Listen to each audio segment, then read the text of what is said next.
Board of Directors of Clean Water Services and all other county service districts is now meeting this regular session, October 18th, 2022. Commissioner Fye?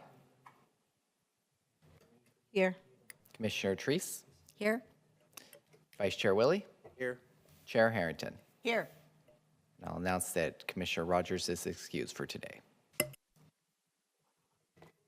Thank you, Clerk Moss. The first item, or the next item on our agenda is public comment. This is an opportunity for members of our community to come and speak to us for upwards of 2 minutes a person. Clerk Moss, who do we have signed up? First, Madam Chair, we have Mr. Dale Feek. Dale?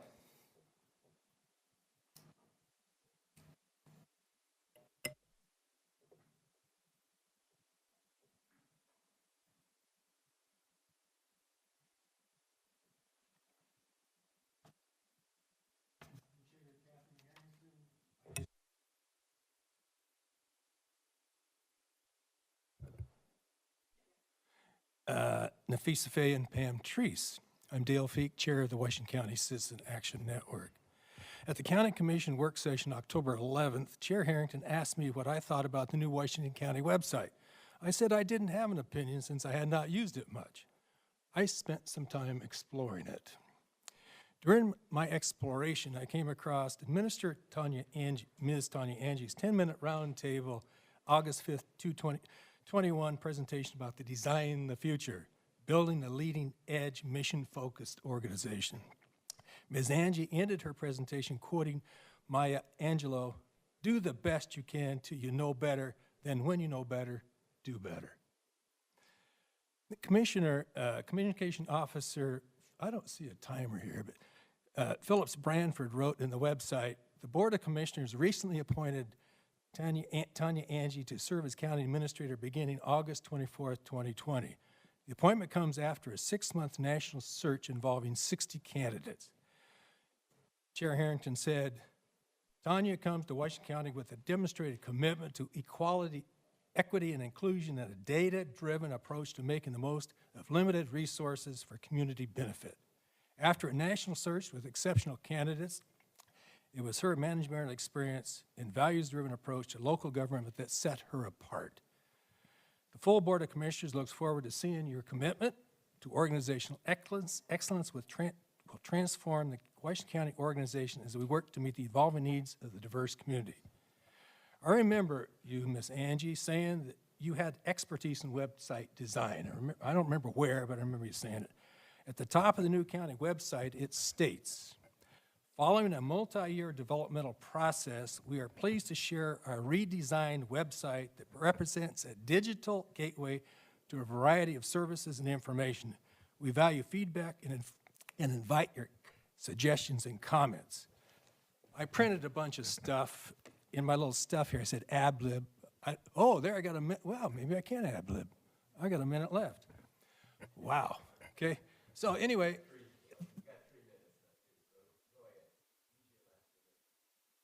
Oh, you have the time. Anyway, I printed out a lot of stuff.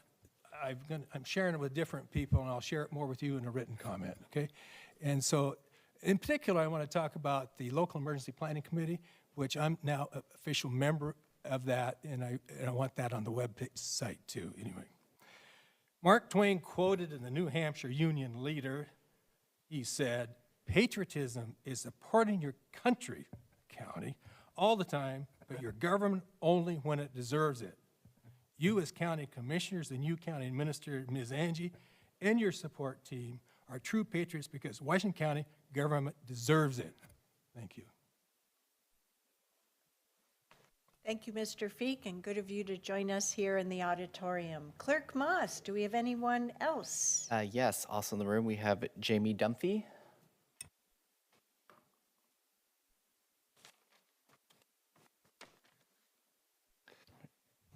Good morning, Commissioners. Good morning, Chair Harrington. I'm sorry, just for a second. It's 2 minutes. Can we 2 minutes. get the timer correct, please? Yeah. I appreciate the 3, but I don't need it.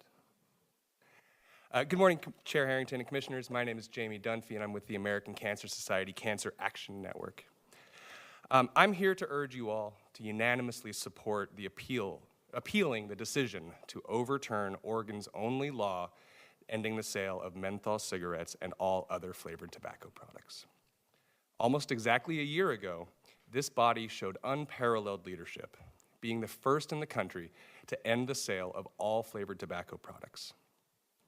Unfortunately, despite that leadership, we've continued to see thousands of children fall victim to the intentional targeting and advertising of flavored tobacco products, including flavored e-cigarettes. We knew that Big Tobacco would do everything in their power to stop this policy, and at every turn, your community has pushed back and told Big Tobacco to leave our kids alone and get these incredibly addictive products off the market. Commissioners, in May of this year, every single neighborhood in Washington County voted to keep the flavored tobacco law in place. 76% of Washington County voters voted in support of the No on 34-314 campaign. Practically every single precinct in this county voted to deny Big Tobacco what they wanted. But then on September 19th, Judge Irwin of Washington County Circuit Court issued a ruling finding that this county was preempted from being able to enforce Ordinance 878. We believe that this opinion is legally flawed and that a strong case can be made for the reversal by an appellate court. Washington County has a long history of exercising its local authority to implement sound public policies. This afternoon, please listen to the voices of the people who elected you to these roles and vote to appeal Judge Irwin's ruling. Your leadership and bravery are clearly on display, and thank you for setting the example for all of Oregon.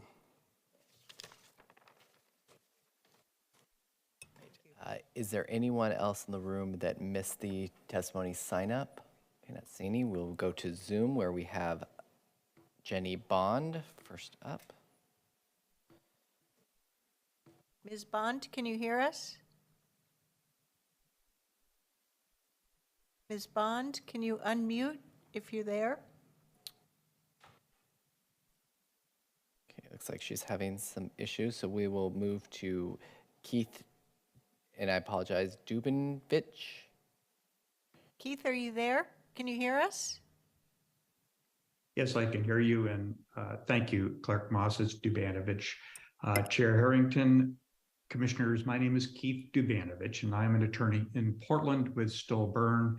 I'm here on behalf of the Campaign for Tobacco-Free Kids. The Campaign for Tobacco-Free Kids is a global nonprofit organization that works to protect children and save lives from the #1 cause of preventable death, and that's tobacco use. The Tobacco-Free Kids supports the County Council's recommendation to appeal the Circuit Court decision that you just heard about. Tobacco still kills 500,000 people in the United States every year. And it kills more Americans than alcohol, AIDS, car accidents, illegal drugs, murders, and suicides combined. That's an extraordinary amount. And unfortunately, youth e-cigarette use in the United States has skyrocketed to levels that the US Surgeon General and the FDA have called epidemic. And there's no question that flavored tobacco products are driving that increase, because flavored tobacco products are used by about 85% of teen e-cigarette users. Just like the speaker before me, we applaud the people of Washington County who overwhelmingly voted to prohibit the sales of flavored tobacco. And there are very few things that we in the United States all agree upon for 75%, but this county did that. So we support the County Council's recommendation to appeal for multiple reasons. One, we think the decision is wrong. It will be reversed on appeal. There's no doubt that a county has the authority to pass ordinances that are in the best interest of the health and safety of the citizens. And Judge Irwin's decision, as you heard, is contrary to longstanding precedent that a county has the authority to regulate the health and welfare of its citizens. So we support the County Council's recommendation. Thank you. Next, we have Carrie Parmentier. Carrie, can you hear us? Yes, I can. Can you hear me? Okay? Yes, we can. Please go ahead for up to 2 minutes. Good morning, Chair and Commissioners. Thank you for this time. I'm back to speak yet again about Ordinance 883 and asking you today to vote no against the ordinance and no against the requested engrossment. Please note that when we had our meeting on September the 26th with the staff for a question and answer session, no engrossment was mentioned. It came as a huge shock to find it in the board report. Excuse me. The Planning Commission back in December 2021 voted against this ordinance. Since then, I think the community has risen up and been very clear to tell you that we do not want this land exception goal. We would ask you to be consistent with previous votes where other communities have asked you not to go ahead with the same type of bypass plan and you listened to them and voted against it. We're asking you to be consistent and please do the same. We also feel that this goes against the goals of county climate change, clear air and water, due to the impact on the Tualatin River drainage system and further pollutants that will no doubt come with this if you went through. We were also, in a way, happy to see that the County Council has said that this will not survive if it goes, when it goes to appeal at the LUPA. And this is why the engrossment has now been added. I also think this is the fundamental reason why land protection uses are in place. This is a South Hillsborough and city developers issue that are now pushing their agenda out to rural land where rural people live, and we want to keep it that way. We don't want to be bullied into submission because the big city is coming after us.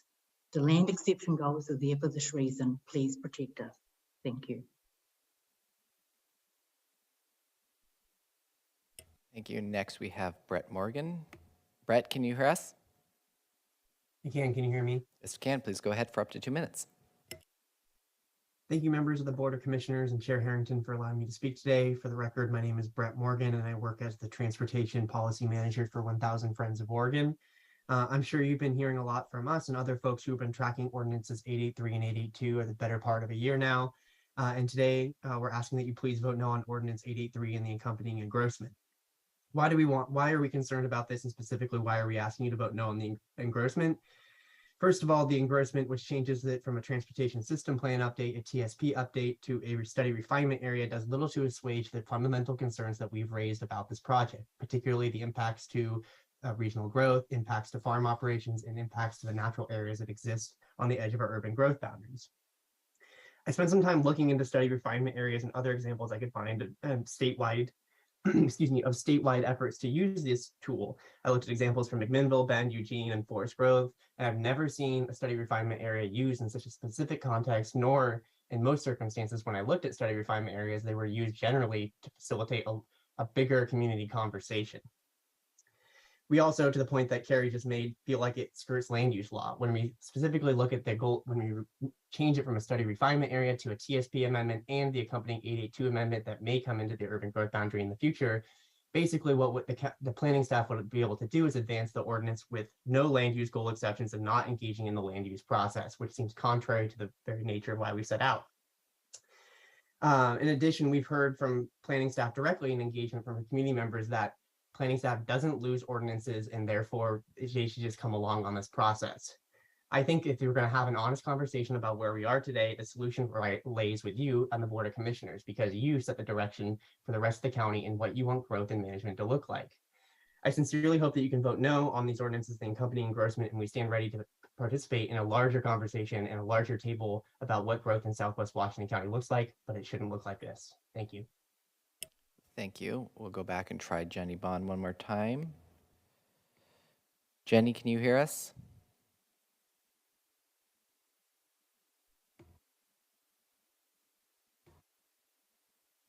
Jenny, you're online. Can you unmute?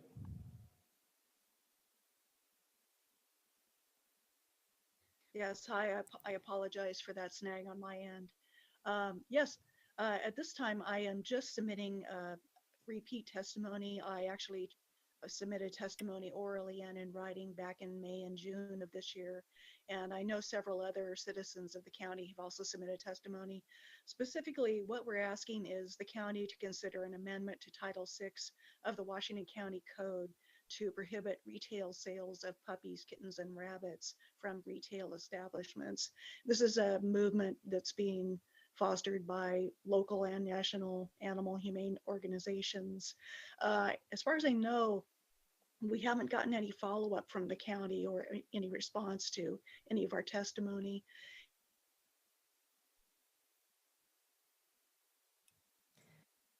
Thank you, Jenny. During public communication, we don't usually engage with the commenters, but I understand your question, and I want to confirm that, yes, we have received your information. Any changes to our Title VI would involve utilizing some staff capacity on that, and we are working through our annual processes to evaluate that idea as well as others. So we currently do not have plans to move forward with the change that you have provided input on. So that is the status. Thank you for inquiring. Clerk Moss, is that it for now? Would any other members of our online public wish to testify for 2 minutes at this time? I'll give you just a moment to utilize raise hand function. Not seeing any additional hands, Madam Chair. Thank you, Clerk Moss. The next item on today's agenda is our consent agenda. Today's consent agenda consists of 16 items, 2 sets of minutes from prior meetings, 5 items from Clean Water Services, 4 items from Health and Human Services, 1 item from County Administrative Office, 1 from the District Attorney's Department, and 3 from our Land Use and Transportation Department. What are the wishes of the Commission regarding today's consent agenda? So moved. Second. We have a motion from Commissioner Fye, a second from Commissioner Treese. All those in favor of adopting today's consent agenda, please vote by saying aye or raise your hand. Aye. Any opposed? Oh, aye. The motion carries unanimously 4-0. Next, we'll move on to presentations. Today, we have a presentation on the county's intention to develop the Center for Addiction Triage and Treatment. And today, for an update, we have our team of subject matter experts as led by Mira Samantel, the Interim Director of Health and Human Services, our Behavioral Health Division Manager, Nick Ocone, and our Special Project Supervisor, Kristen Burke. Please take it away. Thank you so much, Chair Harrington. Well, good morning, Chair Harrington, Board of County Commissioners. As the Chair said, my name is Mira Samantel. I'm the Interim Director for Health and Human Services. We are so pleased to be here before you this morning to provide an informational update on our Center for Addictions Treatment and Triage. I will go ahead and turn it over to my 2 fantastic colleagues who will go through today's presentation. So we have Kristen Burke, our Special Projects Supervisor, and Nick Ocone, our Division Manager for Behavioral Health. Thank you.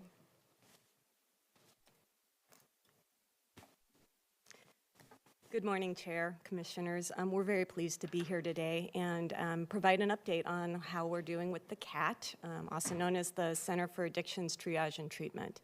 I'm going to start with just a quick overview of the project, just in case there's anybody listening who isn't familiar with the project, and then we're going to go into just a few key areas and provide some updates.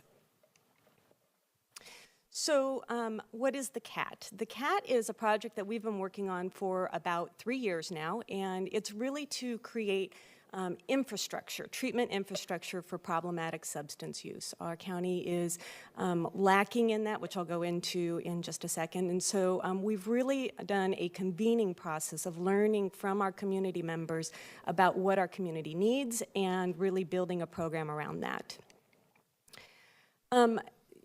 We all know this, we've talked about this many a times, but our community is really lacking in a lot of the infrastructure for especially intensive services. We don't have any sobering beds.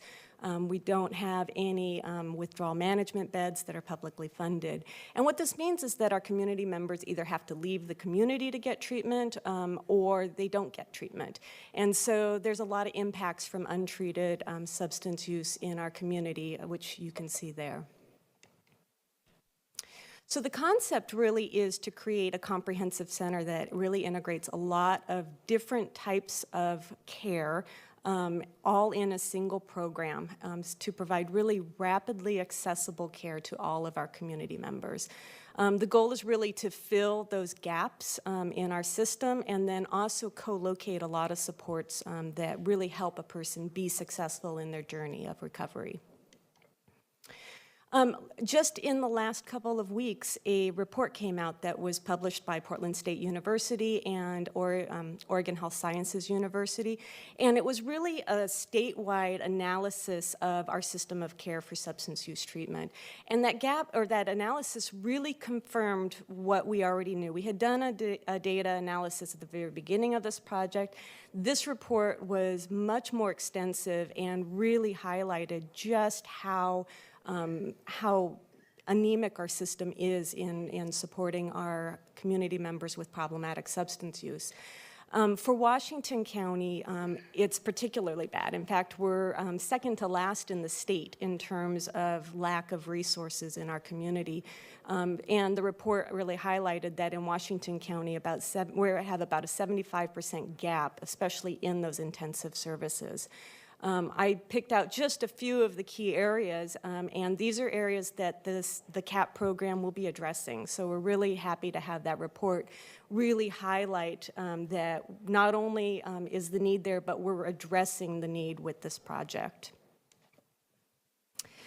I'd be remiss to talk about this project without going back to why we're doing the work and the impact to our community members. One of the things that we did early in this project is bring together people both with lived experience and those who have family members who have lived experience of problematic substance use. And the stories that they have told have been really heartbreaking and at the same time also very hopeful and really highlighted that recovery is possible. One of the things that they told us early on is that we need to be addressing the stigma of getting treatment for substance use. And that's something that has been a repeated theme over and over. So we were really fortunate to receive a grant from Trillium Community Health Plans. And we used that grant to really address stigma. So we created a destigma campaign and really lifted the voices of some of the people who have participated in this project to elevate that message of hope and recovery is possible. The campaign just launched, and I'd like to show you a 30-second clip if you're willing. And I'm hopeful this will work.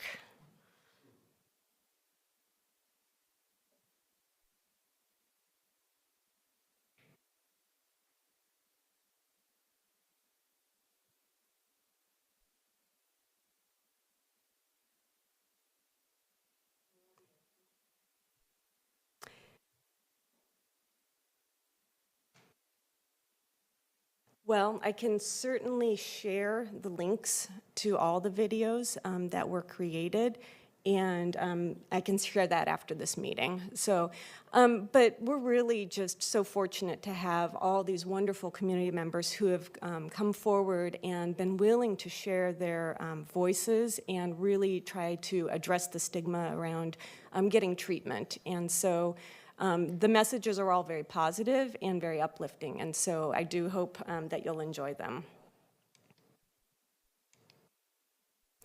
So now I'm going to go into some of the other project updates. So very exciting news around the buildings. As you know, this project, it's a big project, and so we've split it into two different sites. So one site will hold the intensive services, the other site will have more of the community-based services. So I'll give an update on each of those. The Evergreen site is the site that will hold the intensive services. So this is a building that's already owned by Washington County.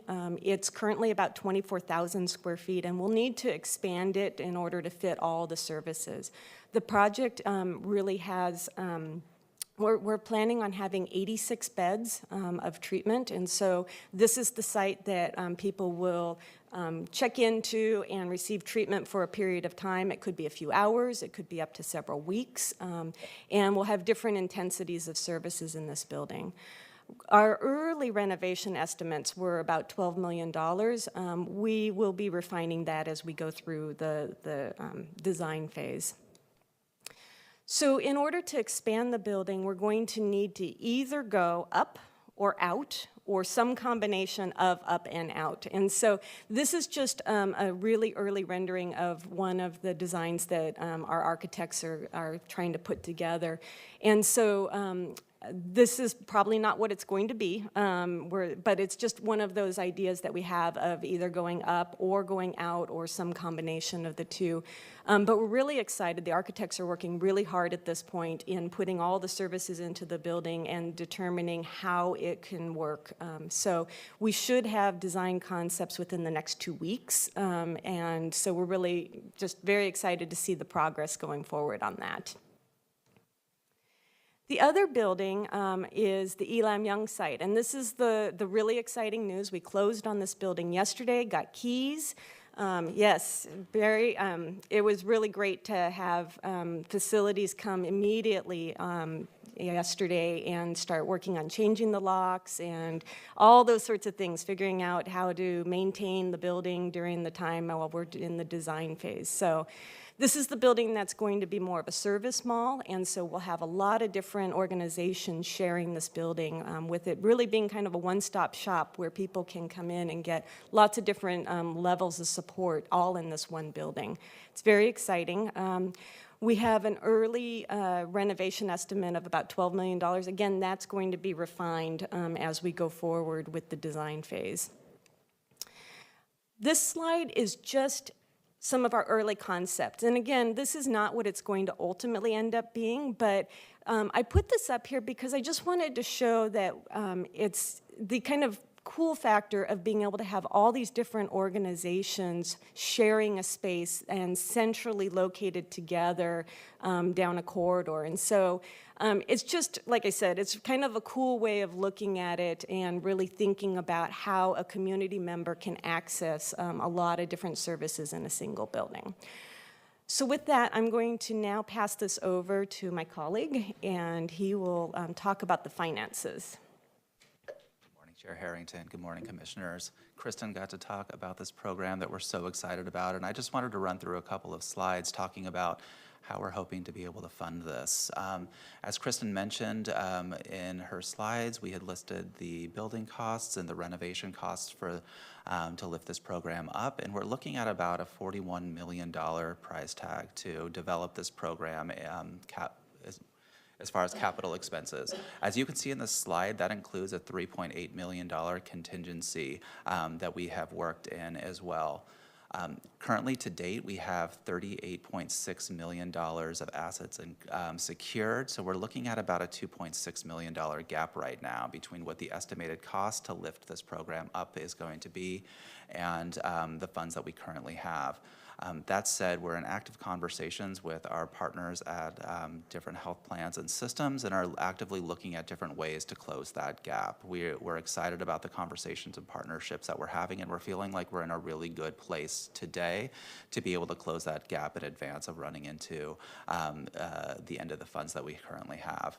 That said, in addition to the assets that we have secured, you'll see here that we also have pending assets from the opioid settlement dollars that we're going to be incurring over the next 18 years. And so our county is going to be receiving over $12 million in opioid settlement funds over these 18-year period, and we'll be able to attribute this to capital expenses if needed, if we're not able to secure them from other places.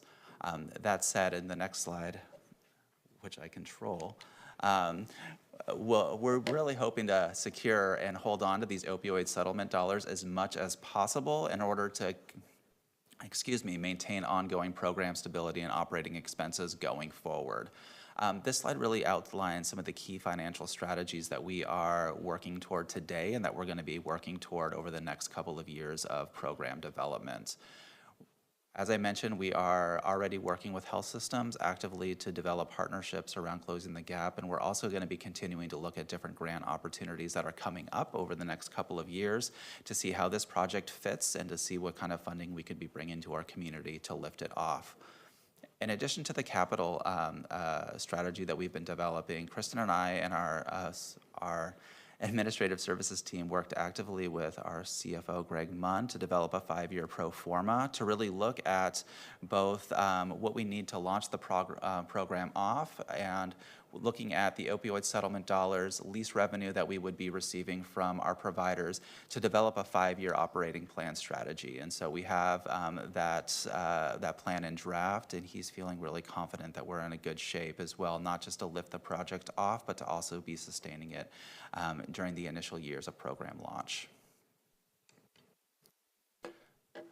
As Kristen mentioned, we've received a significant amount of community input about this program design, and what I wanted to do is highlight as well that in addition to the community input, this has been a partnership across the county from day one. We have been working lockstep with the folks that are listed on this slide, in particular our facilities department and our sheriff's office that have been actively involved with our leadership team for the 3 years that we've been working on taking this from concept and idea to a program where we now have keys to a building and we're working alongside a provider to try to design this program and lift it off.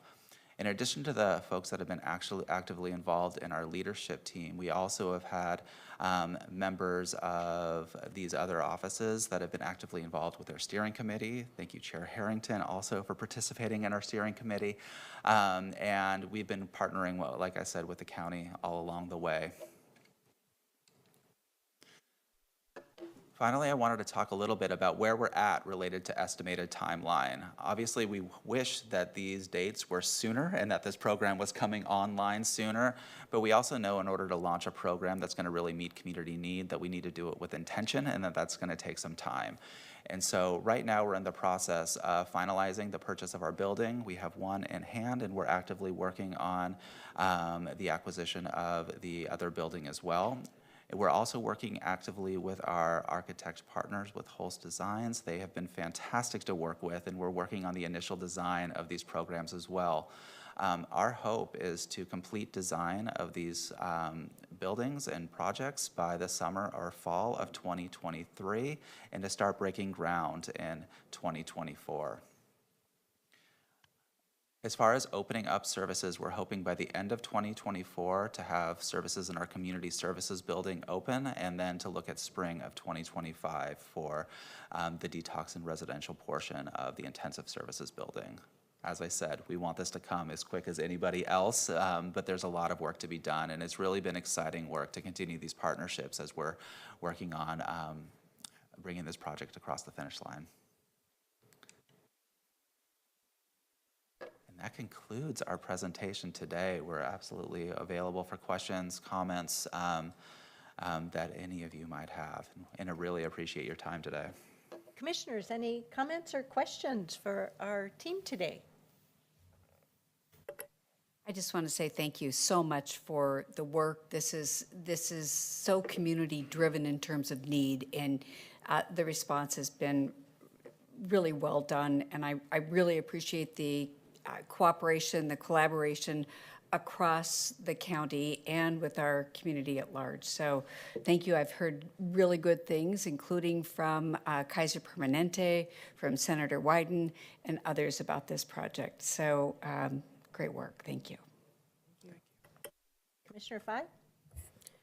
Thank you, Chair Harrington, Kristen, and Nick. Great presentation. And this is a really exciting project. And I really appreciate one thing you said, Kristen, is that sort of a mall of service. I think addiction and substance use and treatments, I think that idea doesn't come across often, or I don't hear it in that space. So I really appreciate it, the one shop stop, so the next Fred Meyer kind of a thing. So I have a question for you, Nick, and that's the last slide. If you could go back. on that? Just quick question. It seems like a whole year between when construction starts and the design phase. Is that estimated, or seems a long time?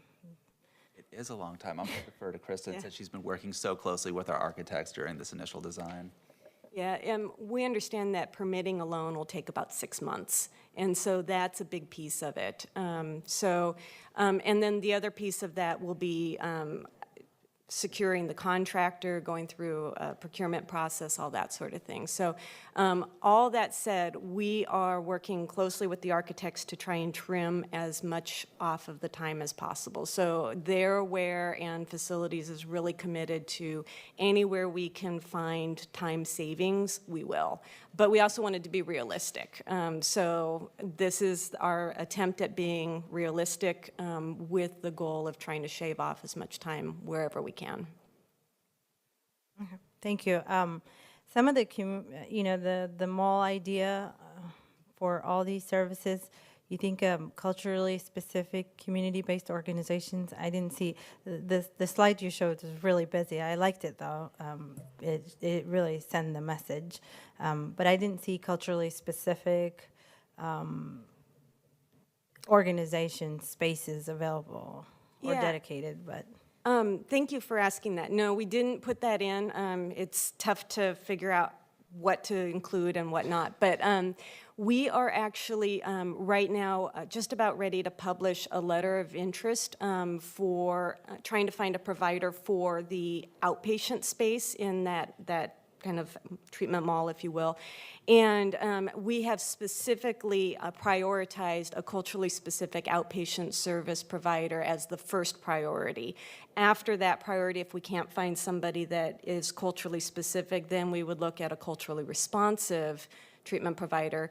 And we really identified our most underserved communities in Washington County for substance use treatment, which is our Latinx community as well as immigrants and refugees. And so our letter of interest that we're going to be publishing very clearly lays that out, because our number one goal is to address those inequities and to get culturally specific services into that building. Thank you so much. And lastly, and I might have missed it, so just for my own curiosity, the idea of building up or building out, was that for both buildings or just one? Oh, that's a great question. So we don't need to expand the footprint on the community services building. It's a great size for everything that we want to fit in there. So that one, we will be doing a tenant improvement on the inside of the building, but we don't need to do anything with the shell.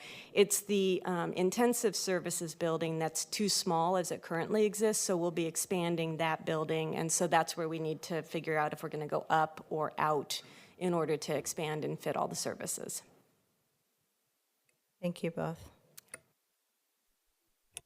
Chair Harrington, if I can just add additional context to Commissioner Fai's question, I would like to refer just viewers of the public to the website, which provides a lot of rich information and background on the development of CAT, specifically pointing to the feasibility study, which highlights that we're leading with race and equity as well as the equity tool. So if community members or Commissioner Fai for further information, that's a good reference point.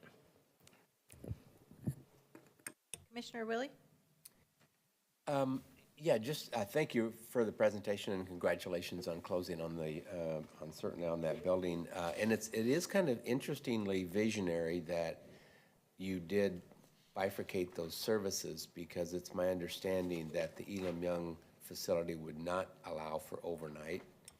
So we had to have some place to do that. And then considering what the presentation we're going to get later today, it's going to be important, I think, that we have overnight facilities, and we certainly have an expanded level of services. So congratulations on certainly the visionary plans that you've been working on for a long time. Your team has done a great job. Thank you very much. I want to add my thanks. I really appreciate your coming and sharing the accomplishments to date, as you have achieved significant work in realizing this vision of making sure that we in our role with county health, particularly behavioral health, that we are able to ensure that there are more convenient and appropriate services here in our community. So you speak with data, you continue to update those data points and just make sure that we can be proud of the facilities that are being put in place, not only to meet the need today, but into the future as well. I'm just so proud of your work. I'm grateful for all of the collaboration and how you've been working so diligently on the capital side as well as on the operations side. So keep doing great work that you have been doing. I really appreciate your putting together realistic schedules. We're all anxious. Every member of the team is anxious for this to be up and running. But we need to make sure that we are successful. I want to encourage you, and maybe you're already doing this. We know that through our own procurement processes, we're working with the trades to make sure our public projects support equity and diversity through the trades. But we've also been amplifying the need here across our nation for a larger workforce to support behavioral health, of physical health, mental health, behavioral health.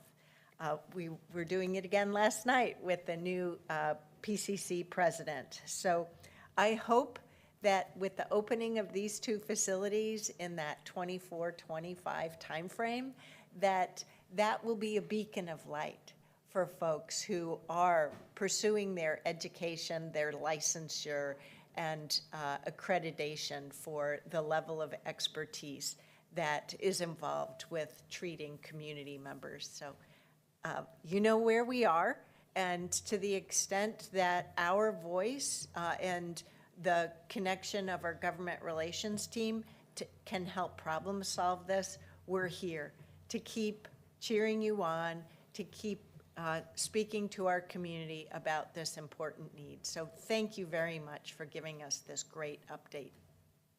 Thank you. All righty, next we'll move on from presentations to public hearings. Also important work, but of a different variety. We have two public hearings today, and the first one is to consider ordinance number 883.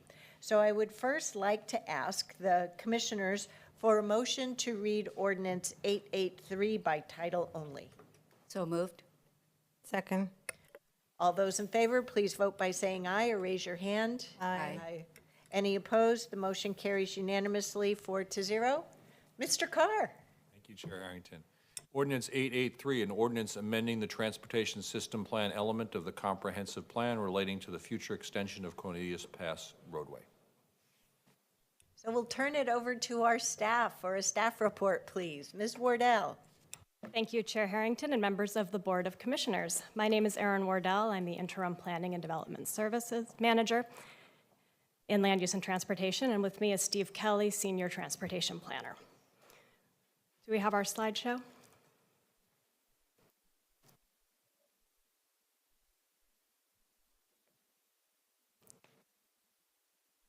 We'll wait till it comes up. Thank you. There we go. Next slide, please. We are here today to consider ordinance number 883. You have a clicker, Erin. Oh, I do. I'm in charge of this now. There we go. We are here today to review our prior hearing and testimony received, to give you background on the ordinance development, provide a description of our transportation system plan proposed amendments, and then conclude with a staff recommendation. Additionally, today we have an alternative to the staff recommendation for the board to consider, and that was in your staff report that you received as a part of this ordinance. To summarize our prior hearings and testimony, the board held the first hearing on this ordinance on January 18th of this year. The public testimony at that time included significant concerns about the road extension. We received testimony from 1,000 Friends of Oregon referencing established case law regarding goal exceptions for roadways. And at that time, County Counsel recommended continuing deliberations in order to give us the opportunity to review that case law precedent and give staff time to address that issue. The board continued deliberations to the May 3rd hearing, and then at that time continued deliberations to October 18th, today. I want to start by going back to transportation system planning and talk about the various steps in building our transportation system as a way of grounding us in this ordinance today. The transportation project process has 4 steps in it. The first of those 4 steps is to identify the need for improvements in our transportation system. The second step is to determine our highest priorities and align those with available funding.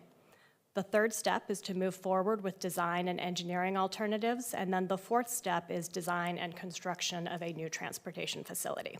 The step we're at today is transportation system planning. That's the very first step in the process, where we have identified a need and we've identified what we believe is a solution to that transportation system need. This graphic shows an image of what our transportation system plan functional classification map looks like. The transportation system plan is an element of the county's comprehensive plan. It guides the long-range development of our transportation system. We are generally looking at about a 20-year planning horizon when we do transportation system planning. Identification of a need within our transportation system plan means that the county can preserve right-of-way for a future improvement. It means that the county can plan for that eventual improvement. But it does not dedicate funding, and it does not set a specific timeline for when that improvement may be implemented. As a part of developing this ordinance, staff conducted several studies and worked with our partners at other jurisdictions and agencies in order to study these improvements. The studies that informed the development of Ordinance number 883 included the South Hillsborough Comprehensive Plans prepared by the City of Hillsborough, the Cooper Mountain Transportation Study, which was incorporated then into the Urban Reserves Transportation Study. The board acknowledged the Urban Reserves Transportation Study in 2021, and the Willamette Water Supply Pipeline Project. The proposed transportation system plan amendment would show a future extension of Cornelius Pass Road south from Rosedale Road, connecting at the intersection of Farmington and Clark Hill Road. This is proposed as an arterial connection. This improvement is not expected in the near-term future, but would meet a need for orderly planning for our 20-year planning horizon. It is very unlikely to be built until this area is eventually brought into the urban growth boundary, and we do not have a timeline for when that may occur. This improvement considers future travel needs in Washington County, and it accommodates future urban growth boundary expansions. It also provides certainty for future development and for our community. As a part of this ordinance, because it does affect what's known as rural undesignated land, we are required to adopt an exception to statewide planning rules. So the exception in this case requires us to identify a corridor in which the future design for the roadway can be conducted. That corridor is intentionally much wider than a road would need to be, because that is the area that we would look at for our engineering design alternatives. The width of that corridor allows us flexibility when we move into that phase of the project, which again is possibly many years down the road. The actual right-of-way required for this type of improvement would only be 90 feet, with a maximum 50 feet of paved surface. While we were in the process of conducting these studies and developing this ordinance, the Willamette Water Supply Program is planning their pipeline extension project from the Willamette River to bring water into the city of Hillsborough. While, again, we were in the process of developing this alignment, the pipeline project did an evaluation of their connection through this area. Initially, they had shown their improvement of pipeline running along Farmington Road to the east, and they made a design change that showed it essentially running along a very similar alignment that we had been considering for the road. So we coordinated with Willamette Water Supply to find out more about their analysis, with the intent of co-locating as much as possible to minimize disruption to property owners and disruption to any future community planning that would need to be done in this area. The pipeline and the future road can align for most of the corridor based on our technical understanding. They can't align for the entire corridor because the pipeline was able to make a jog around the BPA corridor, which you can see in this graphic, and the road won't be able to make a jog like that through the BPA corridor. But for most of the alignment, we think that they can be co-located to minimize that disruption. You can also see in this graphic the BPA towers. Those are the red dots. So this is an area that will already have a number of various utility easements running across it. So I want to talk a little bit about urban growth boundary expansions because this is an important piece of the conversation for this ordinance. The decision to add the roadway to our transportation system plan is separate from any future decision to expand our regional urban growth boundary. Decisions about expanding the urban growth boundary are made by Metro, our regional government, not by the Board of County Commissioners.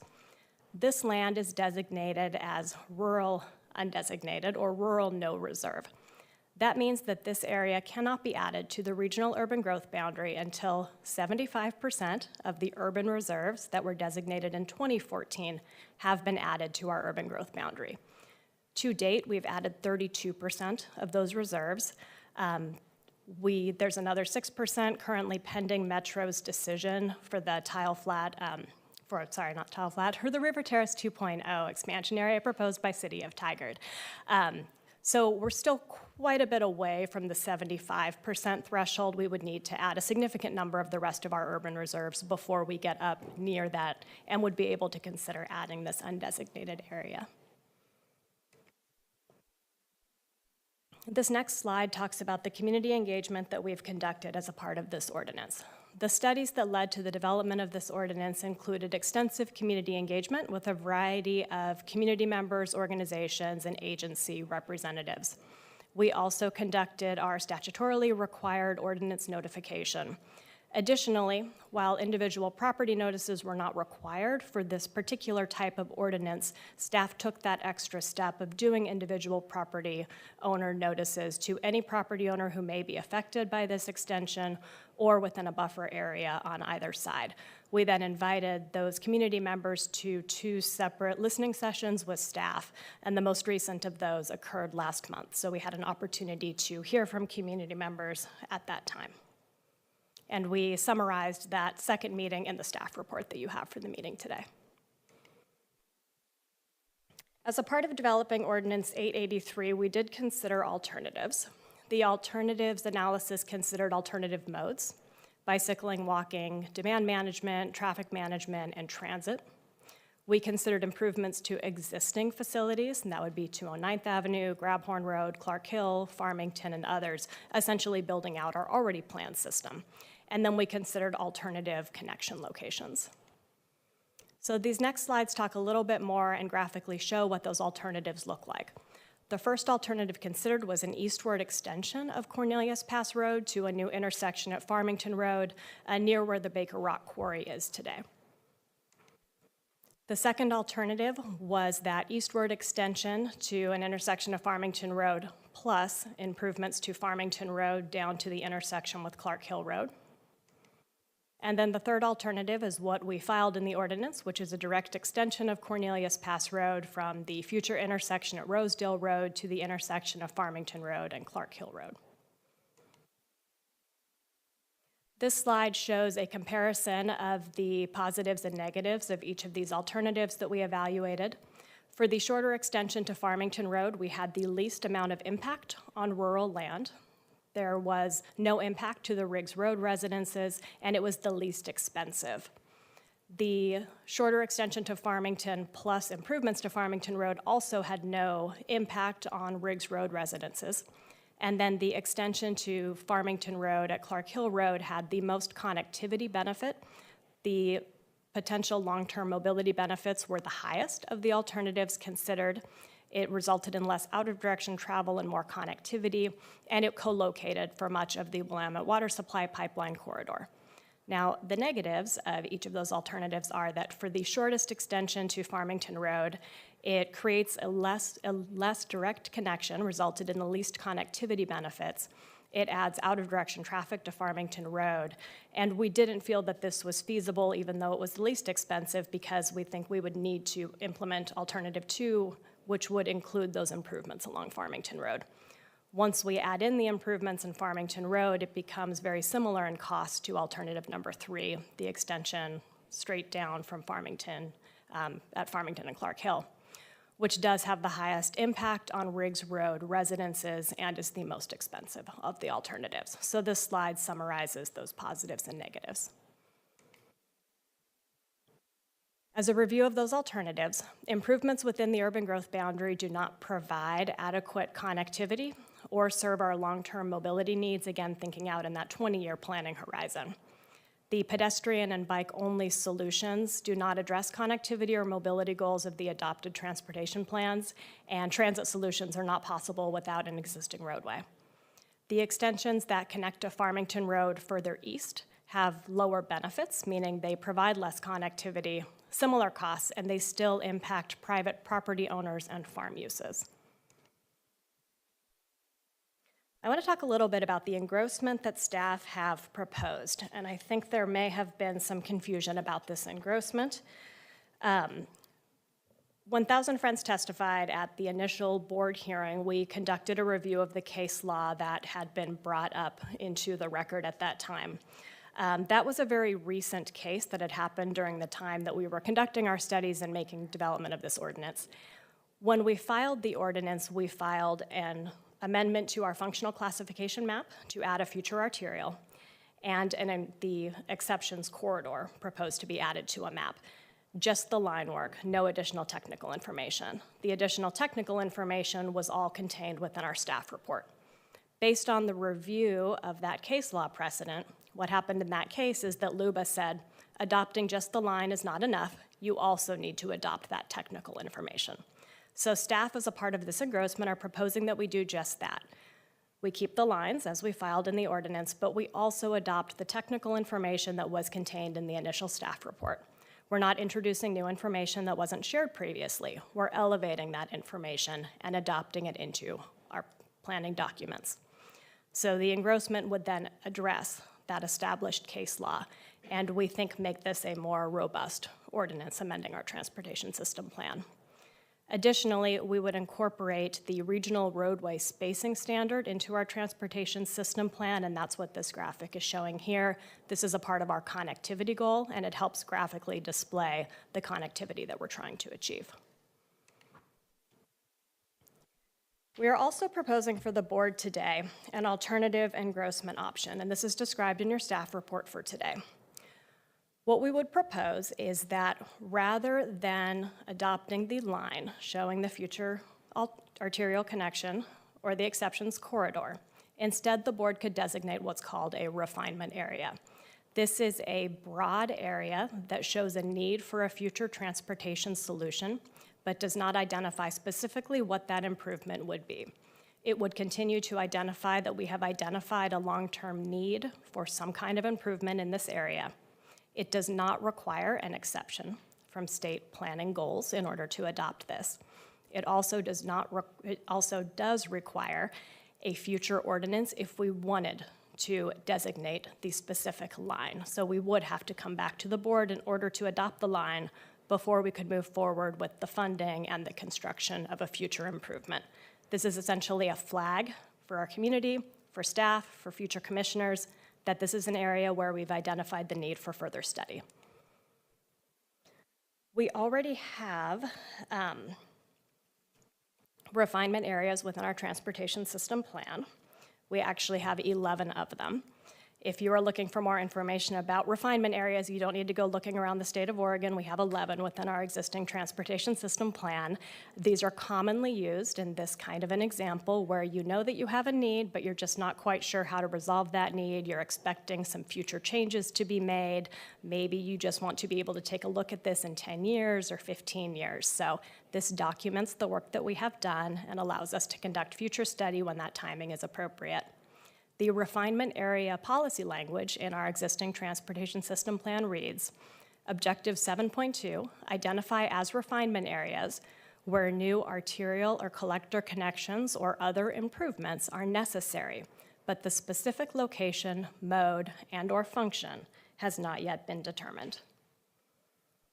So this engrossment would remove the line and the exceptions corridor. It therefore does not show impact on any specific properties within the corridor.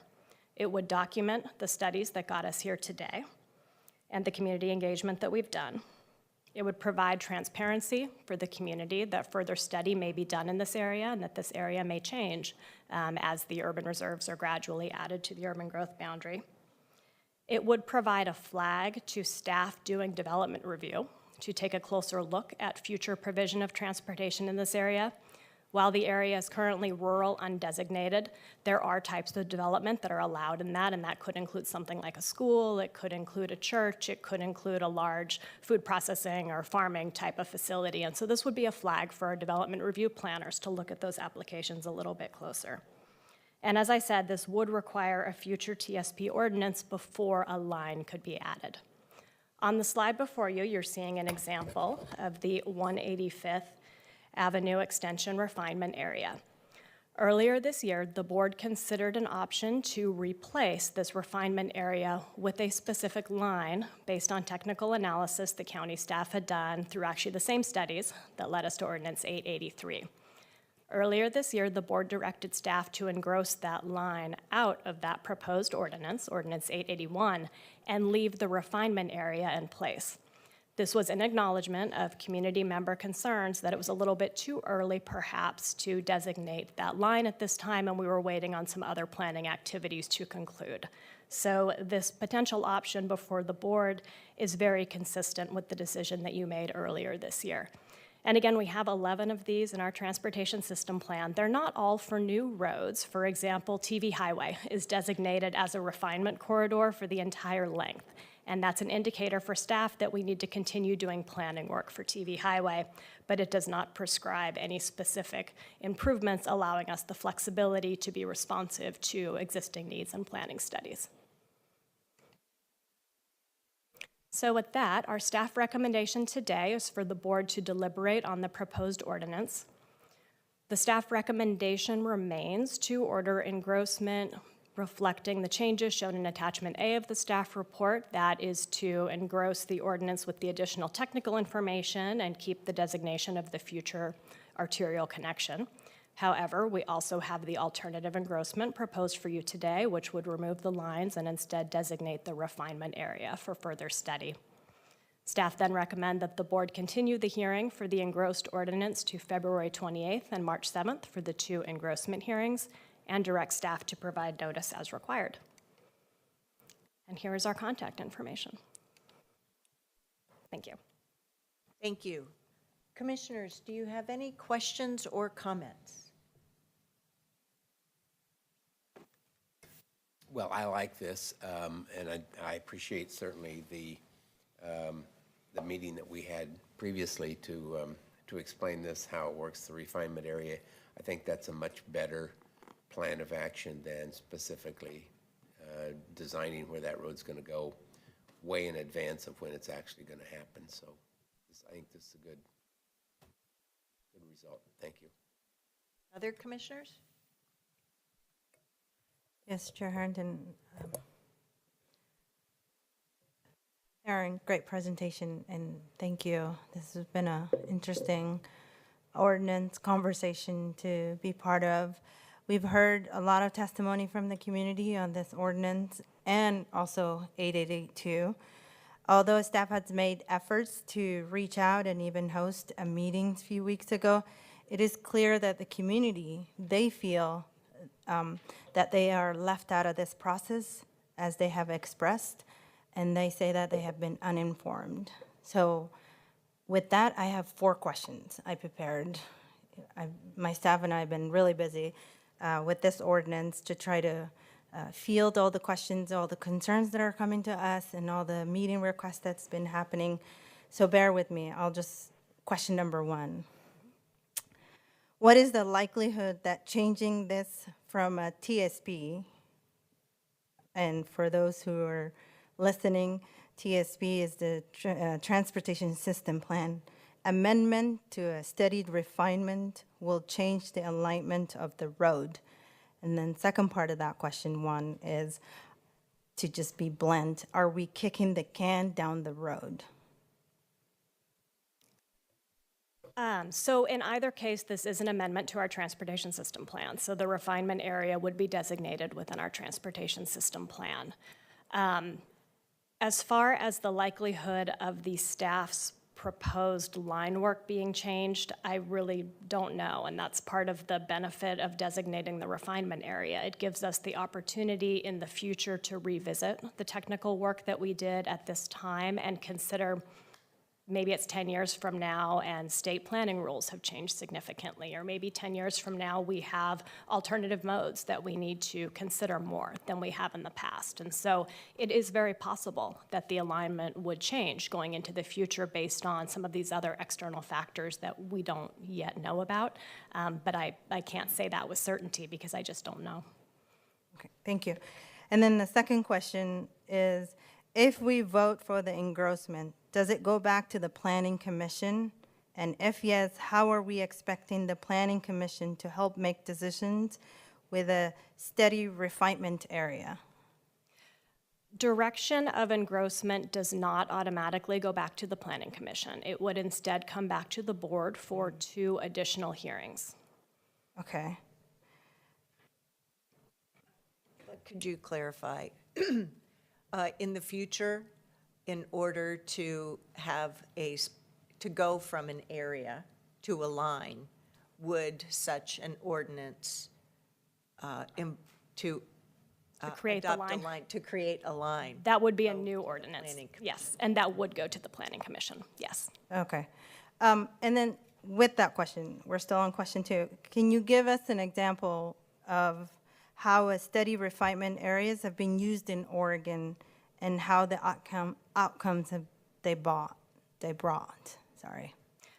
Sure, I can repeat it if I think I chewed some of the words. So let me know if you want me to repeat. And again, we don't have to look any further in Oregon than beyond Washington County to look at examples of how refinement areas have been used to support future planning. So one example is the one that I've already brought up, which is TV Highway. We've had a refinement area on TV Highway for a number of years, and that has been the authorization for staff to continue to work with our jurisdictional and agency partners to continue planning and identifying funding for TV Highway. Another example of a refinement area would be one that's in our plan as well. The 124th Avenue extension was adopted as a refinement area into our transportation system plan as a part of planning for the Basalt Creek growth area, which is the Tualatin, Wilsonville, Sherwood industrial area. It's about 1,700 acres of industrial land, primarily industrial land, down in South Washington County. As a part of preparing a refinement plan for necessary transportation system improvements in that area, we documented it through the use of a refinement area showing a future extension of 124th Avenue. Now, that refinement area very quickly changed from a refinement area to an adopted line in our map because the engineering work was able to be completed, funding was able to be allocated in relatively short order. And so I think that the time from the initial refinement area to implementation of the road project there was maybe 6 years. Is that right, Steve? Might be a little less than that. A little less than that. So initially, we went in with the refinement area and adopted that. Staff then were authorized to complete further transportation planning in coordination with the cities of South Washington County and Portland Metro. We did that work. It was completed, came back to the board with a line. The board adopted the line into our plan. Funding was allocated, and the road exists today, and you can drive on it. So that's a very quick example of how a refinement area moved through the planning process. Generally, they don't move that quickly. And then another example would be 185th, which we also talked about. Staff proposed replacing that with a specific line. The board decided to keep the refinement area until further study. So there isn't necessarily a timing associated with these refinement areas. They're just an indicator that we need to do more work. And for further clarification, all 3 of those examples involve land within the existing urban growth boundary, which is unlike this property area. That is true. Right. Okay, thank you. And then the third question, Aaron, if the Board of Commissioners vote down 8883, could we use some other planning tool to facilitate a better conversation about growth in Southwest Washington County. Basically, in short, how do we change this process as a commission so that we don't end up in the same situation continually? I'm not sure exactly how to answer that question. I think that the board's action on 883 today does not influence the work that county planning staff do to accommodate future growth. That's a part of our mission. That's quite a part of our statutory requirements to do 20-year system planning for our community. We strive to work with our community as much as possible. I think we've learned some lessons from this process so far, and we would look to keeping this community engaged as we move forward if there's any specific planning done for this area. I would suggest on that, that, I mean, after all, this is board conversation as part of this action, that as part of a continuous learning organization, that we, as mentioned, we learned from this, but we could consider that as part of future LUT work plan items. Oh, okay. Thank you. Thank you, Chair Herndon. And then the last question, Aaron. It is stated it is unlikely to be built until the area is brought into the UGB. Here, I see you shaking your head, yes. Can we have a condition that links the project to the timeline of the UGB expansion or some point after so that the affected property owners have certainty?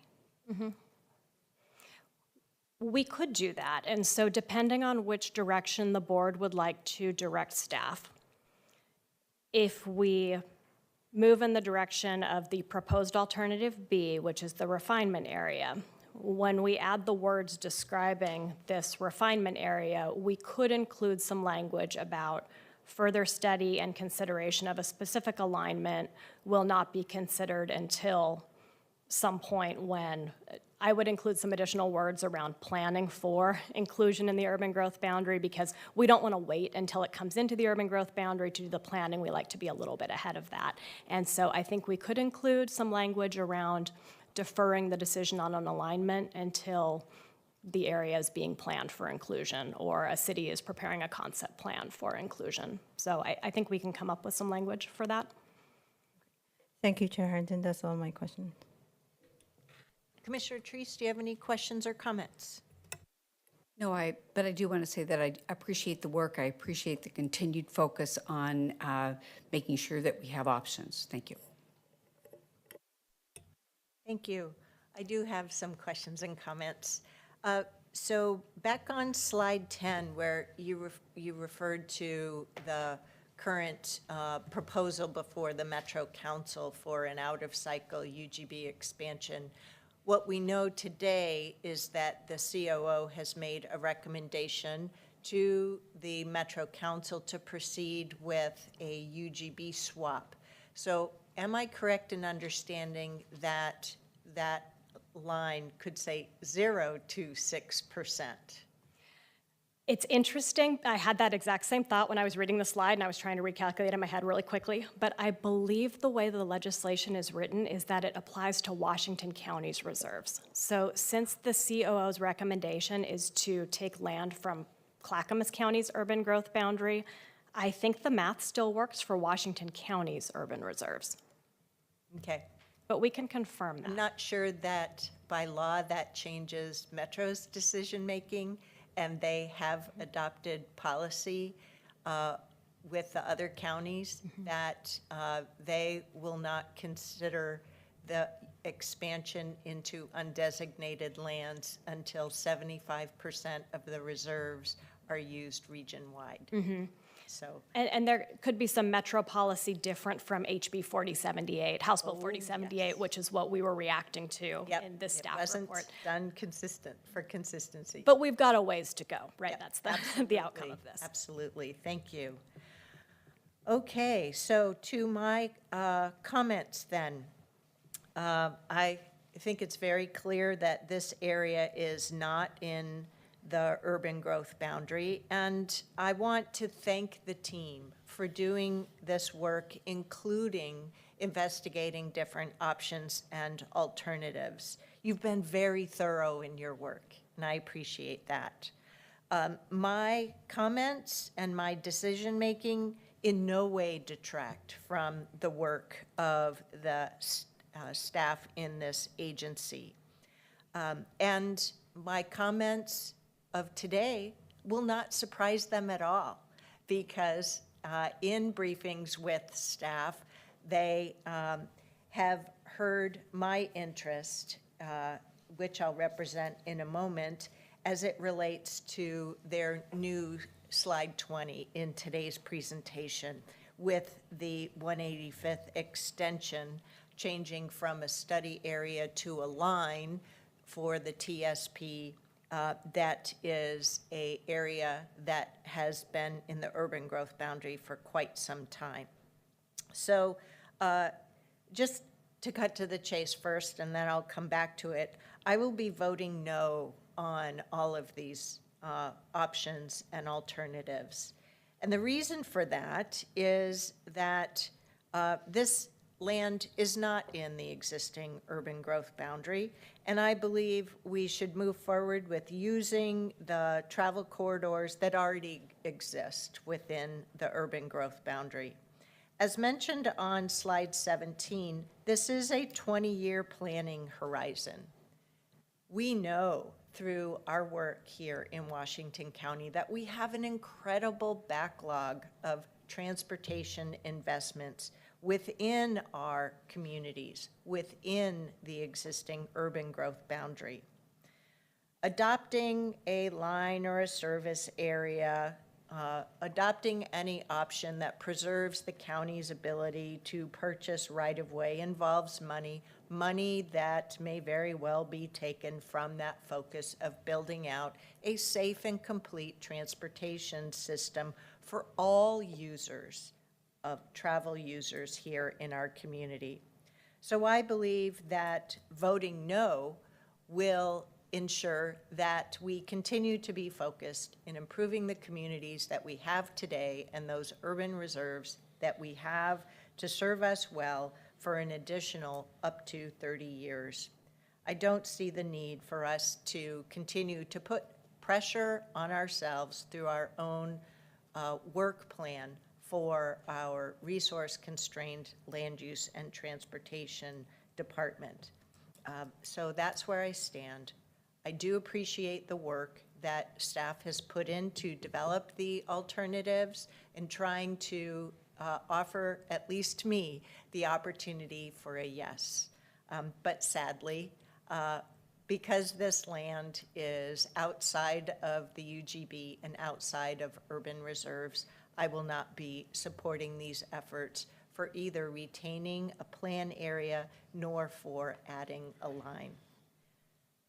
So those are my comments. So if we could go back to slide 21.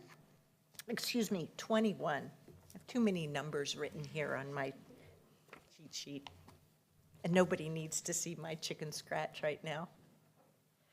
So we have the ordinance, and staff has asked us to, through their recommendation on slide 21, somebody needs to drive the slides. We commissioners do not have that technology. It's not responding. It's not responding. I know, I'm trying to use my power. Okay, they've got it over there. This may not be working.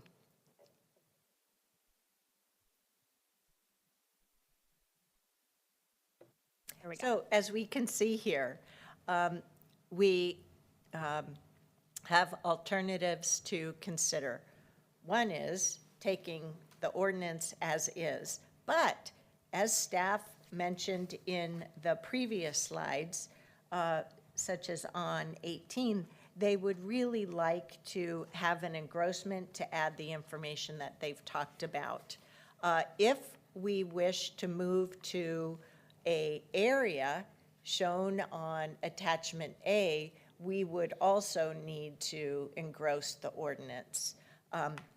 Or we could decide to make a decision today to not proceed forward.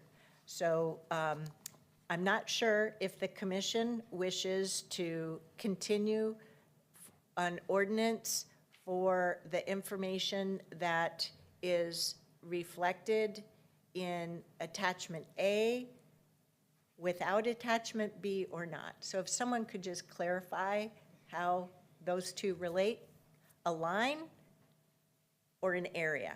How do those relate here? And I just want, for the record, I want to acknowledge that the direct deliberations need to, I'd like to acknowledge Director of Land Use and Transportation Planning, Stephen Roberts. Thank you, Madam Chair. And I apologize, I was in transit. If you could recap the question for me, please. Thank you. Okay, up here. So we have an ordinance, and staff would like, as highlighted on slide 18, independent on the line and the area, they want us to do an engrossment to include the information that's on slide 18, okay? But there's also, so a need for, if we're going to proceed, there's an engrossment need. But then it seems like there are two branches from there. Do we engross with a line, or do we engross with an area? Correct. Thank you. Did I capture it right? Yes. Okay. Yes, thank you. So procedurally, Mr. Carr, I'm not quite sure how we do this to know if we're going to consider, I guess I have to ask my colleagues if they want to do an engrossment with a line or an engrossment with an area. And my voting no, I get to vote no by virtue of voting no on either or both of those alternatives.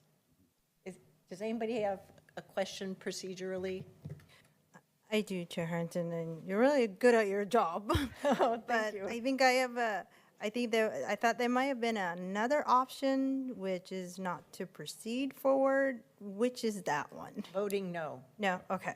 Right. So the board has at any hearing or action on an ordinance, you have the opportunity to just reject the ordinance. Which is done by voting no.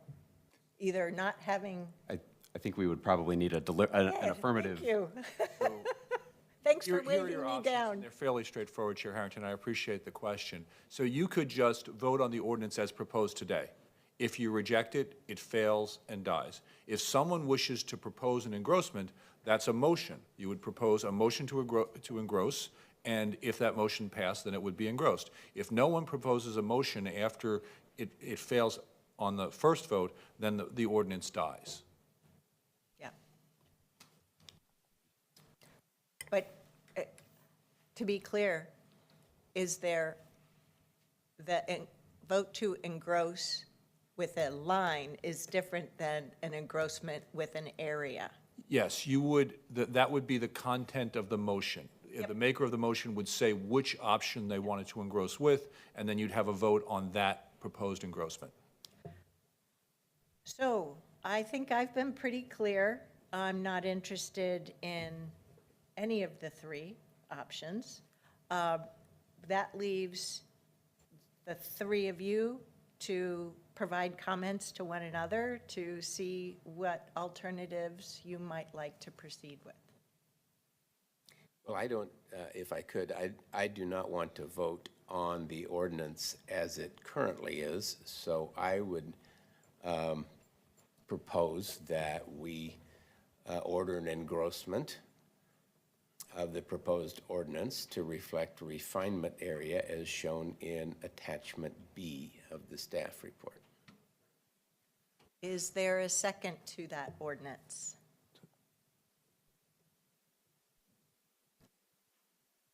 I think I need to take a roll call vote.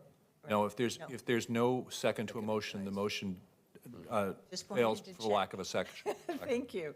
So the motion to engross ordinance At this point, I've forgotten the ordinance number. 883. 883, with the refinement area fails for lack of a second.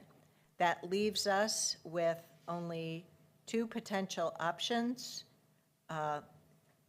for motions. Do we have another motion?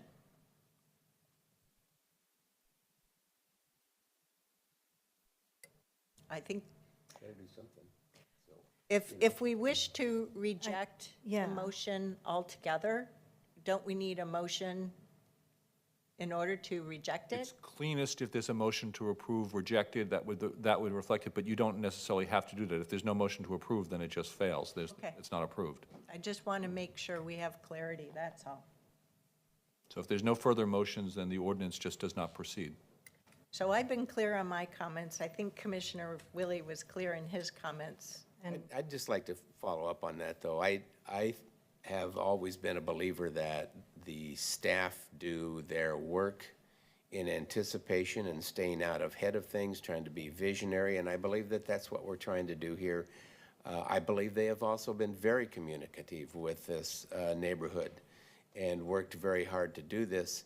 And I think it's incumbent upon this commission to follow staff leadership when we've been working with them the entire step of the way. And for us to decide no, then to me, we have been abusive of staff time. We should have given that message to them several months ago rather than wasting their time on something that you're going to vote no on. So obviously, I am not in favor of the direction we are going. well, so I can say with all confidence that I've been very clear on where I stand on this. With staff, not with the commissioners. Oh, contraire, I have shared my comments in our work sessions as well. Yeah. And as you might recall, if you go back to the activity of last December and into the early part of this year, as Ms. Wardell mentioned, with regard to the 185th extension. Okay. And Any other thoughts, commissioners?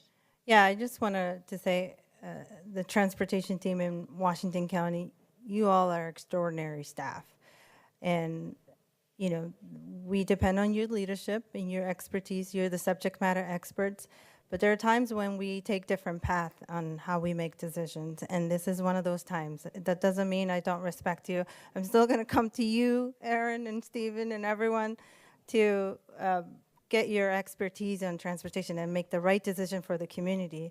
But as a commissioner, as you know, I feel like listening to you all give me the technical and the subject matter expert's opinion, and then balancing that with the community and the dynamic and the situation that exists.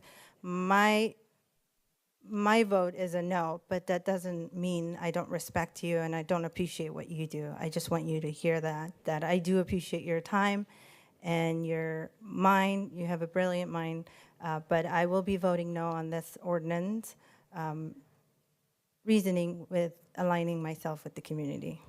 And Commissioner Fye, you've been very clear, as you were earlier, that you were sharing the perception of the community, which is different than what we understand through our staff's work. So I'm not hearing any commissioners wishing to make any further motions. So by lack of motions, ordinance number 883 dies. Chair? Yes? I think for the record, it would be best if there was a vote. If someone made a motion to reject the ordinance and that was voted on, that would be better, and I apologize for that. Thank you, Mr. Carr. Would any commissioners like to make a motion to reject ordinance 883? So moved. We have a motion from Commissioner Fye. Do we have a second? I can second that motion. All those in favor, please vote by raising your hand or saying aye. Aye. Aye. Any opposed? No. The motion carries 3-1. Mr. Carr, was a voice vote adequate, or do we need to do a roll call? Voice vote. Okay. So this ordinance dies or is rejected. Thank you. Thank you. Next, we'll move on to our second public hearing. This is related to an entirely different portion of our portfolio. This relates to economic development. And to give a brief staff report, we have Mr. Matt Craigie, who is our economic development manager here at Washington County. Welcome, Matt. Chair Harrington, since this is an ordinance that you're passing, we need yes. an introduction and a... Yes. Do we have a motion to read Ordinance 891 by title only? So move. Second. Thank you. All those in favor of reading this ordinance by title only, please vote by raising your hand or saying aye. Aye. Aye. Thank you, Commissioners. Any opposed? The motion carries unanimously 4-0. Thank you, Mr. Carr. Thank you, Chair Harrington. Ordinance 891, an ordinance adopting Chapter 3.27 of the Washington County Code, establishing a commercial property assessed real clean energy CPACE program. And now over to you, Mr. Craigie. Great, thank you. Good morning, Chair Harrington and Commissioners. It's nice to be with you today. For the record, my name is Matt Craigie. I'm Washington County's Economic Development Manager. And today we'll present the staff report accompanying the public hearing and board action item number 2, consideration of adopting Ordinance 891, adopting Chapter 3.27 of the Washington County Code, establishing the Washington County Commercial Property Assessed Clean Energy Program, also known as CPACE. See if I can get the clicker to work here. There we go, terrific. The purpose of today's presentation is to review the CPACE program implementation timeline and answer board questions in advance of the vote on the CPACE enabling Ordinance 891. For those in the audience that may be hearing about CPACE for the first time, I would like to provide a short primer to the CPACE program. CPACE is a real estate finance program that incentivizes clean energy, energy efficiency, water efficiency, and seismic systems. CPACE stands for Commercial Property Assessment Clean Energy. The primary goal of the program is to promote resilience and sustainability in the built environment. Property eligibility is broad across all types of commercial properties. That means all types of commercial properties, including office, industrial, agriculture, hotels, multifamily housing, affordable multifamily housing, and mixed-use developments. CPACE can be used with new construction or retrofits of existing buildings. Property ownership can be for-profit and not-for-profit. Single detached residential properties are not eligible for CPACE. Examples of eligible building improvements include things like EV charging stations, solar and wind energy, HVAC systems, boilers, furnaces, water conservation systems, and seismic upgrades. CPACE programs are typically set up to allow private lending financing to a private property owner. No county financing or being party to the payments or transaction is necessary. The CPACE process involves several steps, including identification and verification of improvements, finance negotiations between private parties, recording of the property lien, repayment by a private property owner to the private lender. Verifications of the improvements and their performance can be conducted by a third party, and state statute allows counties to charge fees to administer the program. In the event of a default, a private lender can push for the property to go into foreclosure, in which case CPACE delinquencies would be enforced through a foreclosure process. To date, there have been very few CPACE defaults nationwide. At the direction of the Board of County Commissioners, county staff have been researching and assessing the viability of a CPACE program for Washington County. In June of this year, we first came to your board with an introductory presentation on CPACE. Your board asked several questions and directed staff to conduct more research. In August, we returned to your board with findings from our research. During this discussion, we addressed your questions, including that a CPACE program would apply countywide across city limits and throughout unincorporated areas. This is the precedent set by other comparable CPACE programs. And also, CPACE being a voluntary real estate finance program, it does not encumber or substantially impact other local agencies or districts. During this conversation, we also heard your board's concern for the cost in resources and staff capacity for the county to administer the CPACE program. And related to that cost, your board's interested in enacting the program as a demonstration so that we can learn and adapt the program in the future, and sunset the program if your board or future boards do not see the benefits outweighing its costs. We have taken all of this important information into account, and at your direction, we are proposing to launch the county's CPACE program excuse me, as a pilot project with a sunset date. In a moment, I will provide more details on our proposed CPACE program implementation timeline.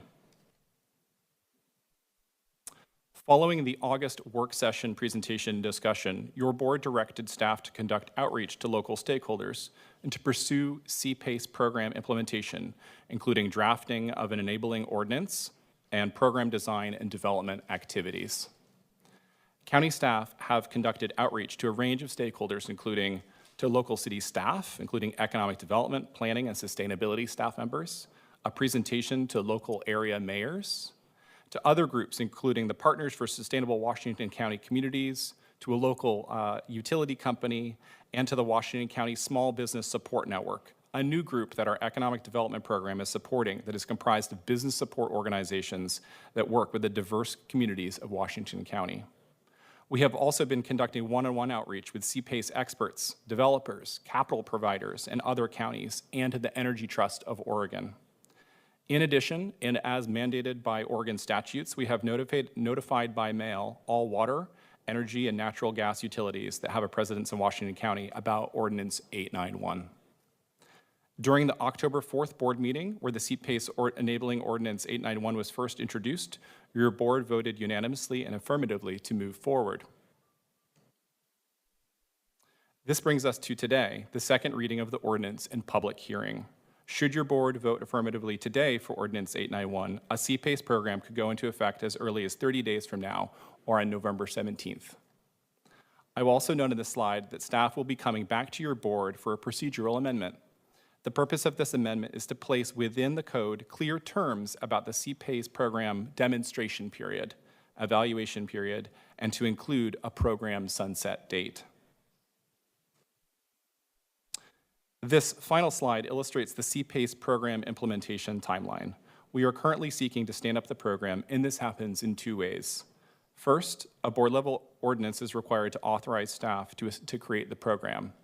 Second, staff are designing the program, which includes establishing program parameters, drafting processes and procedures, and standing up a website, among other tasks. The remaining portion of the timeline shows the demonstration project period. The pilot would run for 3 years and then sunset at the end of 2025. The first 2 years of the pilot would be the primary demonstration period. Following this period, staff would run a program evaluation and present the evaluation to your board. At that point, the board would make a decision to either let the program sunset or to renew it. To be clear, the program would continue to run for that third year. There would be no lapse in the program during this evaluation period. Before I conclude this presentation, I would like to direct your attention to the constituent report. In your constituent report and subsequent email from Clerk Moss, your board has received a letter of support from the city of Tigard. Staff has also received letters directed to your board from the cities of Beaverton and Tualatin. These letters have been submitted to Clerk Moss as part of the permanent record. And with that, I will conclude my staff report, and I'd be happy to answer any questions that you might have. I just want to add that there's one more letter of support that came in previously from NAIOP. And Commissioner Rogers had indicated that he communicated with the West Side Economic Alliance, and we just don't have a letter from them. So he's not here today, so I thought I'd report on that. Commissioners, thoughts, comments? I think it's a great program, and I'm glad we're going forward. So thank you for your work on this, Matt. I agree, and I thank you for the adjustment to include the evaluation period or the end of the demonstration period. Thank you. Yeah, I don't really have any questions, just to say congratulations on your first ordinance, Matt. And I think our last conversation when the sunset was a big conversation, so I'm glad to see clearly added there. So we need a motion to adopt ordinance 891. So moved. Oh, wait, hang on a second. Yes, I need to call a public hearing. Sorry, I'm a little distracted. I just checked, sorry, I'll just explain. I just checked my email to see if there was an additional letter of support. And in that, I got a notification that I was at a forum yesterday where there was a COVID incident afterwards. And so I'm now in that exposed category. So I need to mask up for the next week and a half or two. So now I can get back focused on business. So without further ado, I'd like to open a public hearing on ordinance 891. Thank you, Chair Harrington. Would any members of the audience in the room like to provide testimony for up to 2 minutes on this public hearing? Not seeing anyone. Would anyone online like to provide public testimony for up to 2 minutes on this public hearing? I'll give you just a moment to utilize the raised hand function. Not seeing any hands, Madam Chair. Thank you, Clerk Moss. And with that, I will close a public hearing. And given that this is not a land use and transportation ordinance, are we able to adopt this today? Yes, you're able to adopt this today by roll call. Yes, thank you. So we already have a motion and a second to adopt this ordinance. Clerk Moss, could you please call the roll? We already have a motion and a second to adopt this ordinance. Could you please take the roll call vote? Yes, absolutely, Madam Chair. Commissioner Treese? Yes. Commissioner Fye? Yes. Vice Chair Willie? Yes. Chair Harrington? Yes. Thank you. The motion carries unanimously 4-0. It's interesting that you all of a sudden panicked about that, because 2 weeks ago when we read this, I woke up the next day and went, we didn't have a public hearing, only to find out we didn't have to. Right. But it's kind of one of those things where you have a flashback and you go, uh-oh. Yeah. Did we trip? No, So, no. good job on Well, that. I Thank always you. try to make sure I do the ordinances correctly, but I also had that distraction with that COVID exposure from a meeting during the day yesterday. So. Oh, you just got the text? Yeah, I just got an email about it. So, okay, next we'll move on to, thank you, Mr. Craigie. Next we'll move on to action items. Today we have an action item to authorize the county council to file to appeal the judgment entered in Schwartz versus Washington County, enjoining the county from enforcing Ordinance 878. Mr. Carr, is there anything for a staff report you'd like to add on this? No, Commissioner. No, Chair Harrington. Okay. I do want to state for the record that we have received a letter of support in addition to various constituent emails. And this letter of support has come in from Kaiser Permanente Northwest. So, do we have a motion to authorize the county council as I summarized? So moved. Second. We have a motion and a second. All those in favor, please vote by saying aye or raise your hand. Aye. Aye. Any opposed? Aye, and I'd like to clarify why I'm voting no on this. Certainly. I've said all along that I didn't think this was the proper way to deal with this particular issue by taking away the rights of those who are legally old enough of age to make their own decisions, so we've removed their right to choose on that. I firmly believe that we can do a better job working with the convenience stores and with the industry to further reduce the availability of these products to our underage users. and I think we can communicate a better message. And so it's not that I'm a fan of encouraging underage consumers to use this product, but I think we can do a better job without removing the rights of those who can make their own decisions. All right, thank you, Commissioner Willie. Next, we'll move on to our second public comment period of the meeting. This is an opportunity for members of our community to come and speak to the board for up to 5 minutes an individual. Clerk Moss. Thank you, Chair Harrington. We did have Annie Herbert from Kaiser Permanente to come address you for this 5 minutes. Welcome, Ms. Herbert. It's wonderful to see you in person. Well, thank you. Yes, I'm excited. It's my first meeting in person here, so since COVID, so thank you. And good morning, Chair Harrington and commissioners. It's good to see all of you. My name is Annie Herbert, for the record, and I am a Government and Community Relations Manager at Kaiser Permanente. And on behalf of my organization, I'd like to thank you for authorizing the County Council to appeal the Schwartz versus Washington County judgment that would enjoin the county from enforcing Ordinance 878. Pursuing the review of the Court of Appeals respects the thoughtful and consistent direction from constituents who overwhelmingly voted to keep the county's flavored tobacco ban in place. As the largest private integrated healthcare delivery system in the United States, with over 628,000 members in Oregon and Southwest Washington, Kaiser Permanente has a strong vested interest in the health and well-being of the communities we serve. We consistently and vigorously support removing all flavored tobacco products from the market because they addict children and worsen health disparities over time that cannot be fully addressed in our medical clinics.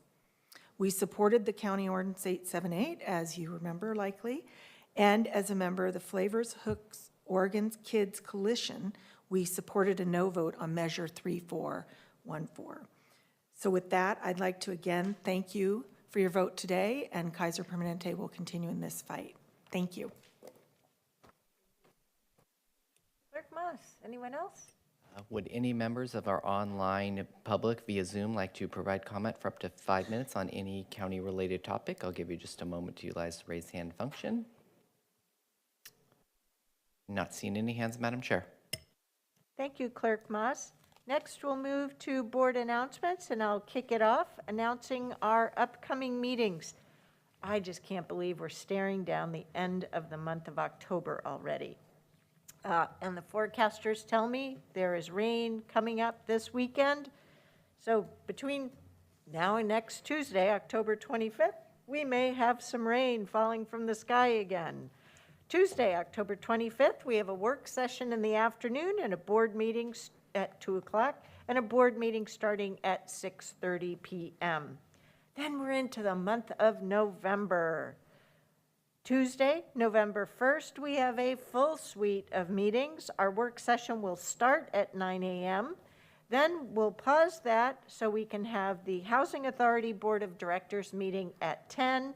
And following that, we'll have the Board of Commissioners meeting approximately around 10:30 or so. And then later, we'll reconvene back in work session. Wednesday, November 2nd, notice Wednesday, we have a slight change of plans. Our roundtable meeting, our once a month roundtable, will be held on Wednesday, November 2nd at 9 a.m. versus Thursday. Just a matter of making sure we're all available. The following week, Tuesday, November 8th, Election Day. Remember to get your ballots completed and returned that day, and that includes postmark. But Today's the last day to register, too, isn't it? yes, today's the last day to register. So do that too. Tuesday, November 8th, if you want to vote, please register today. But that day, we're going to have a work session that starts at 9, board meeting at 10, and then we'll go back to work session after that. Then we're not having meetings for the following 2 Tuesdays because the week of November 14th starts the annual Association of Oregon Counties Annual Conference, so we will not be having board meetings on Tuesday, November 15th. Then, the following week, we're looking at the Thanksgiving holiday. So Tuesday, November 22nd, as part of Great Place to Work, we will not be meeting. Gives our staff an opportunity to make the most of their holiday travels to convene with family. And now that we're getting on with life, living with COVID, I hope everyone has a joyous holiday. To round out the whole month of November, it's going to go by like that. Tuesday, November 29th, we'll have our afternoon work session at 2 p.m. and our board meeting at 6:30 p.m. Then after that, the month of December, we only have 2 meetings. And then Shazam, it's the end of the month. Holy smokes. I mean, the end of the year. Wow, 2022 is going by so fast. That's it for me. Are there any other board announcements for today? I'd just like to clarify the use of the word Shazam. Oh, was that, you know, like in the comics we saw on TV, a thought balloon, Shazam. I wish I... That's her generation as well, so. I wish I had superpowers. I know too, Jerry. You have children, that's why. And today's meeting is sponsored by the letter B for Board of Commissioners.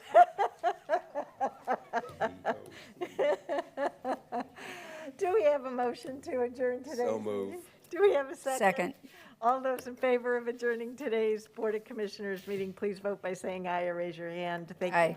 Anyone opposed? The motion carries unanimously 4-0, and we will reconvene in work session at 1 p.m. Thank you. Bye-bye.